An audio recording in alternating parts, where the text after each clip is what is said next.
I remember just watching it and being utterly blown away. Really not being able to believe that a film like that even existed. The new American cinema was overwhelmingly male. And suddenly you had this passionate young filmmaker. And she thought that the act of filming something could change the world. I think she was always a spiritual person, and she was always searching. So I don't mention Harry Smith or some of these other spiritual and mystical people that she was always drawn to. So I think, and she also loved family. I mean, these are things we all want. We want spirituality, we want family. And when her filmmaker friends, things just started going different ways and she lost that family, she was searching for other families. And also, there's something about knowing that everything's taken care of in that religion. I mean, she wasn't a subservient woman in that world. I was happy to hear from her children. I met 2 of them and some people who knew her in the Orthodox world. She was still a pretty feisty Orthodox woman. So everyone remembered her there too. I mean, so when you find someone like her where you say, did you know Barbara Rubin? And if they had met her once, they were like, yes, I remember her, absolutely. So in the same in the Orthodox world. So she didn't lose her spirit.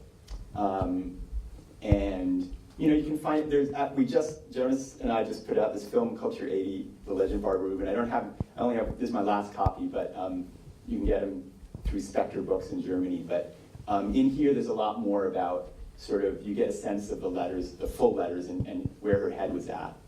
But I think she was always searching, and when we're searching, we like to think we someday will find something, maybe not. I don't know, I'm still searching, but it is hard to explain, but she found a real peace there, and she loved her children, and now she has, in that religion, if you have tons of grandchildren, that's great, and she has a lot of grandchildren, and they still remember her, so we talk about that in here a little.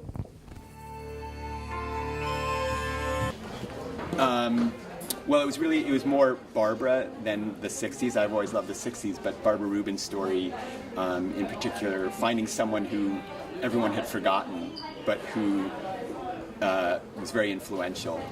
And so I felt like that's a good story. A friend of mine, I went to talk about another film, and he said, he knows the kind of stories I like, which are unknown people.